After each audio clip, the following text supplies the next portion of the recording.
Bueno, entonces, retomamos después del corte. Eh, Decíamos, tenemos un teorema que nos garantiza dónde podemos encontrar, cuándo podemos asegurar existencia de extremos absolutos. ¿Qué nos dice el teorema? Si trabajás con una función que es continua en un intervalo cerrado, entonces seguro va a haber un máximo y un mínimo absolutos. Tenemos otro resultado además que nos dice dónde pueden llegar a estar estos extremos absolutos, que es en los puntos críticos que haya dentro de ese intervalo, o en los bordes del intervalo. Con esa información, lo que podemos sacar es una lista de candidatos a ser máximo y mínimo absoluto. Porque esto es lo que nos dice ese resultado. Mirá, no van a estar en cualquier lado, van a estar o en los críticos o en los bordes. Entonces, calculamos todos los críticos, calculamos cuánto vale, anotamos los bordes, y ahí tenemos la lista de candidatos. ¿Cómo hacemos para saber cuál efectivamente es el máximo y cuál es el mínimo? Bueno, muy fácil, evalúo la función. Evalúo la función en cada uno de los candidatos, y el valor más grande va a ser el máximo, el valor más chico va a ser el mínimo. Y listo, no tiene más misterio que ese.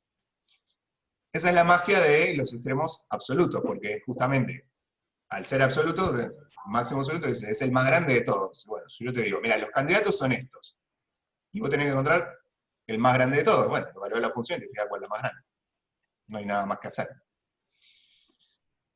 Fíjense que es bastante más simple esto que cuando queríamos analizar extremos relativos. ¿Qué teníamos que hacer para ver si un punto crítico era un extremo relativo?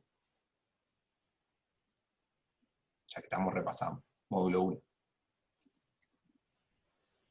¿Qué había que hacer? ¿Se acuerdan? Ver si cambiaba la derivada. Había que analizar exactamente el signo de la derivada, ¿sí? Había que ver el crecimiento de la función, ver si subía y bajaba, si bajaba y subía. Acá no hace falta. Como yo tengo garantizado por este teorema que va a haber un máximo y un mínimo, lo único que hago, me fijo, bueno, dónde me da más grande, dónde me da más Estás chico. enojento Y igual, está. pero tipo me entendió. No escuché mucho ahí, no sé si me hablaron a mí.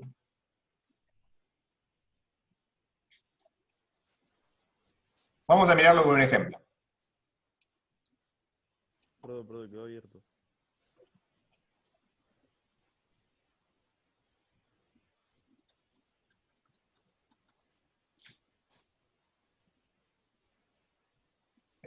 Vamos a pensar, a ver, la función f de x cuadrado menos 2x más 2, y la vamos a analizar en el intervalo cerrado, 0, 3. Entonces, queremos encontrar extremos absolutos de esta función en ese intervalo. ¿Qué es lo primero que deberíamos hacer? Ver si estamos en las condiciones del teorema de recién. Porque si estamos en las condiciones del teorema de recién, es re fácil de resolver este problema. ¿Cuáles eran las condiciones del teorema? Que la función sea continua y que el intervalo sea cerrado. Entonces, f es continua. ¿Por qué? Por ser polinomial. Exacto.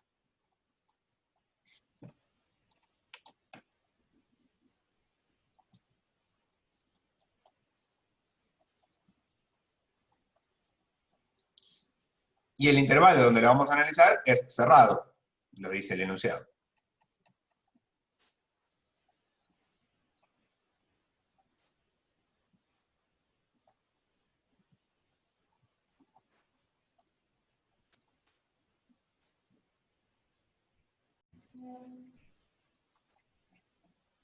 Esto nos garantiza que seguro hay máximo y mínimo absoluto de esta función.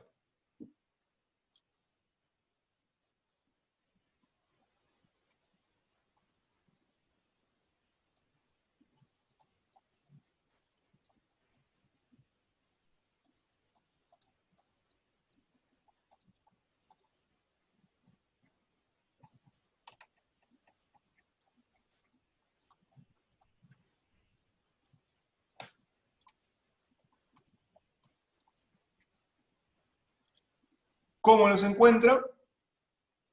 Me fabrico una lista de candidatos y evalúo la función en cada uno de ellos y me fijo dónde me da más grande y dónde me da más chico. Listo. ¿Cuál era la lista de candidatos? Los puntos críticos y los bordes del intervalo. Entonces,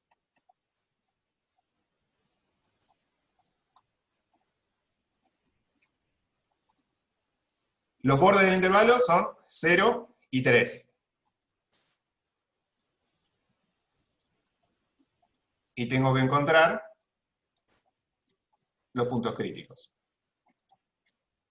¿Cómo encuentro los puntos críticos de esta función? Igualar la derivada a 0. Exactamente. En realidad, recuerden que críticos también pueden ser aquellos lugares donde la función no es derivable. ¿Sí? Críticos eran donde la derivada existe y vale 0, o donde la función no era derivable. Como esta función es polinómica, es derivable en todos lados, así que los únicos críticos que va a tener son aquellos donde la derivada valga 0. Calculemos la derivada.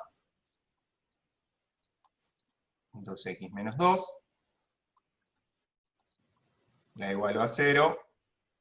Sale el crítico 1. Lo voy a poner automáticamente en la lista de candidatos. Ojo, como estoy analizando la función en un intervalo cerrado, que no comprende todo el dominio de la función, ¿sí? Si yo la dejara libre a esta función, su dominio serían los reales. Pero la estoy analizando en un intervalo, en este caso el 0,3. Entonces, cuando buscamos críticos, tengamos la precaución de fijarnos que este crítico está dentro del intervalo donde yo quiero analizarlo, ¿sí? En este caso está en el intervalo 0,3, entonces lo agrego a la lista.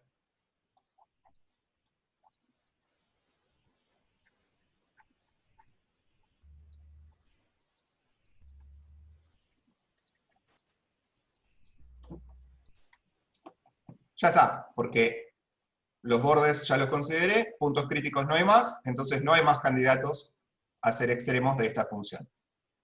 Lo único que tengo que hacer es armarme una listita.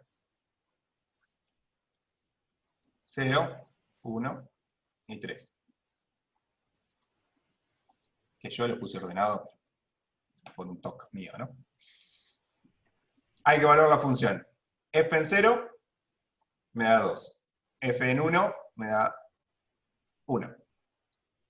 Y F en 3 me queda 9 más 2, 11, menos 6, 5.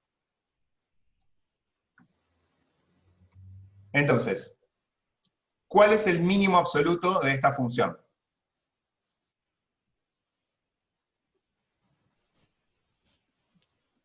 Uno, 1. Bien, vamos a empezar a marcar bien la terminología. Cuando uno habla de mínimo absoluto, es el valor de la función. ¿Sí? Que en este caso sería 1. Donde ocurre es el x, donde la función toma ese valor, que también en este caso es 1. Entonces el mínimo es 1.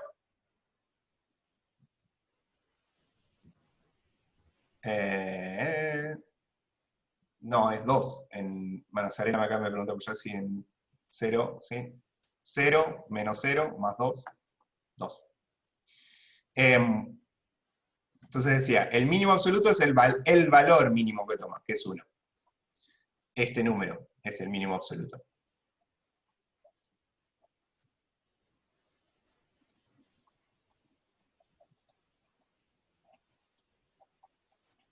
Y el máximo absoluto es el valor máximo que toma, es el 5.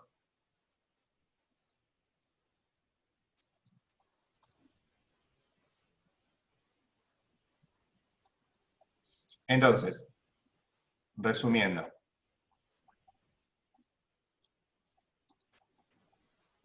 el mínimo absoluto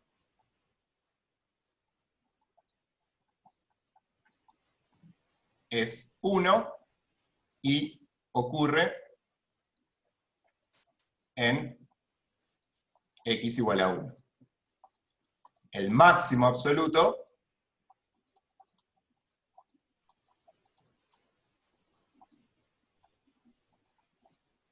es 5 y ocurre en x igual a 3. ¿Sí?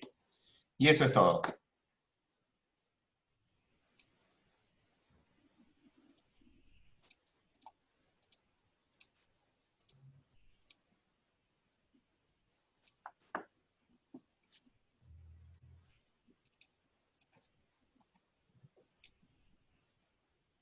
Fíjense que esto que yo les decía recién es importante, porque ¿cuántos mínimos absolutos puede tener una función?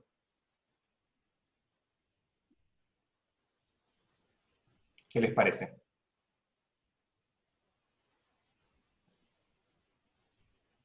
No sé, o sea, si hay muchos que tienen el mismo valor, se podría decir que hay muchos. Piensen lo que dijimos recién. El mínimo absoluto era el valor mínimo que tomaba la función, de entre todos los valores posibles. El Luego hay valor más. mínimo es 1. Claro, Ahora puede estar en varios X, pero es 1. exactamente. El mínimo absoluto es único, y el máximo absoluto es único. Si existen, ¿sí? Recordemos que no siempre existían, pero si existen, son únicos. Hay un único valor mínimo absoluto y hay un único valor máximo absoluto. Lo que puede pasar es que la función tome esos valores mínimos y máximos en más de un lugar. ¿Sí? Por ejemplo,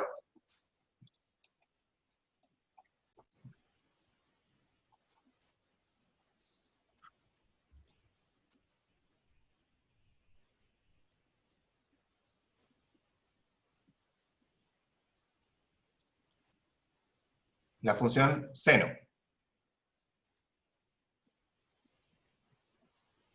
La función seno es un ejemplo extremo, porque tiene un máximo absoluto, que es 1, ¿sí? El 1 es el valor más grande posible que puede tomar esta función, tiene un mínimo absoluto, que es menos 1, menos 1 es el valor más chico de todos los que puede tomar la función,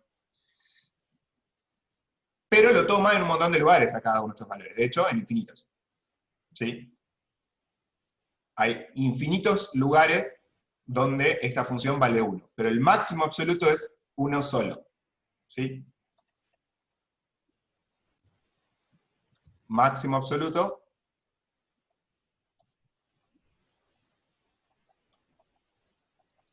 1. Y mínimo absoluto,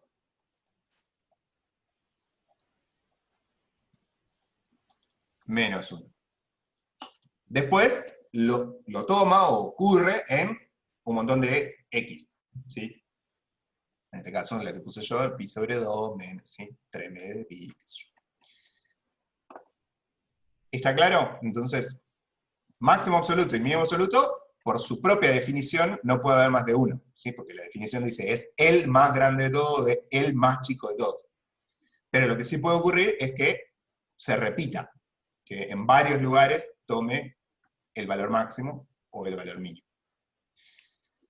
Recordemos entonces, el teorema este, que enunciamos, lo que me da son condiciones para garantizarme que van a existir máximos y mínimos absolutos. Pero no me dice dónde van a estar, ni si va a haber si van a ocurrir en más de un lugar. Eso no lo sé. ¿Cómo hago para saberlo? Bueno, si estoy en las condiciones del teorema, lo único que necesito es armarme una lista de candidatos y evaluar la función en esos candidatos. Y los candidatos son los puntos críticos, que estén adentro del intervalo, y los bordes del intervalo. Me armo una listita con todos esos, evalúo la función, como hicimos acá, donde medio más grande es el máximo absoluto, donde medio más chica es el mínimo absoluto. Listo, no hay más misterio que eso. Pero recordemos, para poder clasificar los extremos de esta manera, tengo que estar en las condiciones del teorema. Porque ¿qué me pasa? Si no estoy seguro de si existen o no máximos y mínimos absolutos, que yo evalúe la función y de los números que yo la evalué me dio el más grande, sí, qué sé yo, pero capaz que no era un máximo absoluto, capaz que era un máximo relativo. ¿Sí? Y respondo una pregunta que me hacen acá por el chat. recuerden, yo estoy buscando máximos y mínimos de la función, entonces yo voy a evaluar la función, a ver dónde es más grande y dónde es más chica, ¿sí? No confundamos, por favor, con lo que hacíamos en el primer módulo, donde evaluábamos la derivada para ver el signo, para ver si crecía o decrecía. No estoy haciendo eso acá. Acá, simplemente quiero saber cuál es el valor más grande de f, y cuál es el valor más chico de f. Entonces evalúo f. ¿Mm? ¿Está bien? Listo. No hay más misterio con los extremos absolutos. ¿Sí? La parte complicada va a venir mañana, cuando tengamos que resolver problemas de optimización, ¿sí? Cuando tengamos que aplicar esto a un problema, porque entonces ahí lo que vamos a tener es un enunciado, vamos a tener que traducir ese enunciado a una función que queremos optimizar, encontrar el intervalo donde la queremos optimizar, y dependiendo de cómo hagamos nuestro modelo, ver si podemos aplicar o no este resultado de hoy, ¿sí? Para ver si encontramos o no extremos absolutos. ¿Está bien? Entonces mañana, en la clase de mañana, vamos a aplicar esto a resolver problemas, y ahí charlaremos un poco de qué nos pasa si,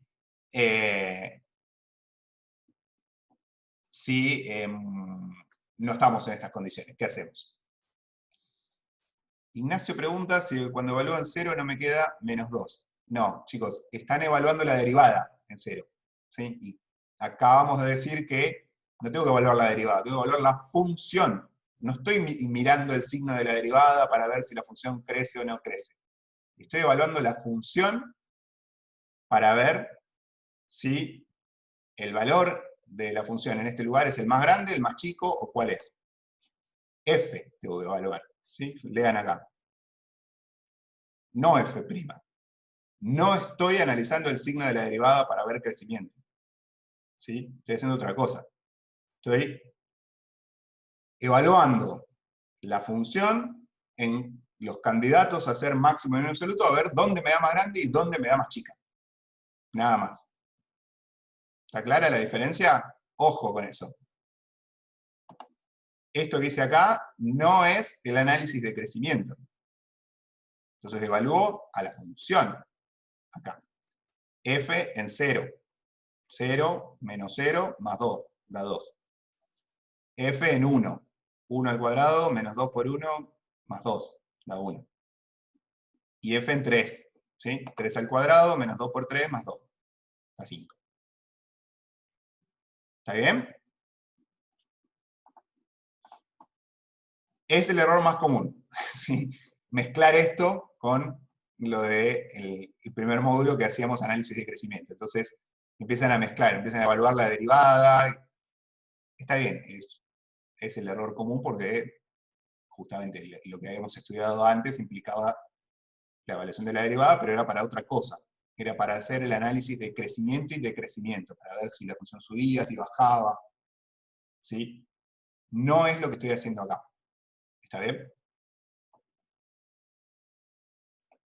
Repasemos una última vez el procedimiento. Me fijo si estoy en las condiciones del teorema.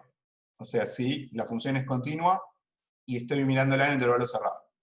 Si es así, prosigo de la siguiente manera. Me armo la lista de candidatos con los puntos críticos y los bordes del intervalo cerrado donde la estoy mirando. Y por último, evalúo la función, ¿sí?, en los candidatos. Y me fijo dónde me da más grande y dónde me da más chico. Se acabó. Les hago un único comentario nada más con respecto a la búsqueda de estos candidatos. Ustedes tienen el ejemplo, hecho en el apunte, de una función a trozos. ¿Sí? Lo primero que hay que hacer, por supuesto, es ver si esa función a trozos es continua, para ver si estoy en las condiciones del teorema. ¿Cuál es la complicación de la continuidad con las funciones a trozos? ¿Se acuerdan? El punto de pegado, o los puntos de pegado si hubiera más de uno. Ya sabemos que por intervalos yo puedo decir, bueno, esta función es continua porque tiene forma polinomial, forma racional, pero en los puntos de pegado no puedo hacer eso. ¿Cómo se analizaba la continuidad de una función en un punto de pegado? ¿Qué había que mirar?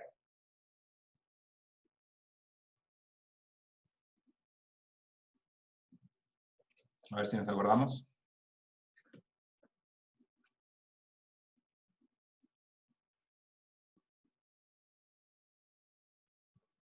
Límites laterales. ¿Qué más? Y la existencia en el punto. Que la función estuviera definida en el punto, o sea que el punto estuviera en el dominio. Ver si existía límite, para eso había que hacer los límites laterales. ¿Sí? Y tercera condición, para ver si era continuo. Que los límites laterales y el valor de la función en el punto tienen que ser el mismo. Exacto. ¿Sí? Que exista el límite era la segunda condición, que eso es que los límites laterales me den lo mismo, y ese valor tiene que coincidir con el valor de la función. ¿Sí? Entonces, si se nos presentara el caso de una función a trozos para analizar, bueno, hay que analizar la continuidad. O sea, nos vamos a tener que poner a repasar módulo 1. Ahora, cuando me voy, supongamos que ya hice el análisis, ya sé que es continuo en todo el intervalo, fantástico. Cuando me voy a poner a hacer la lista de candidatos, y tengo que buscar puntos críticos. De nuevo, los puntos de pegado son candidatos a ser puntos críticos, porque ahí podría haber un punto anguloso, ¿se acuerdan? ¿Es absolutamente necesario fijarme si el punto de pegado es un punto crítico? O sea, ¿es necesario analizar la derivabilidad en el punto de pegado? No. La respuesta es que no. ¿Por qué? Si yo tuve el cuidado de analizar la continuidad, es así, no la puedo zafar, tengo que analizar la continuidad en el punto de pegado y en todos lados. Pero si tuve ese cuidado, estoy en las condiciones del teorema. Y como estoy en las condiciones del teorema, hallar el extremo absoluto es simplemente armar una listita y evaluar la función. No pasa nada si yo en esa lista pongo un punto que en realidad no era un punto crítico, o sea que en realidad no era un candidato. No importa, porque si no era un candidato, no me va a dar el valor más grande ni el valor más chico.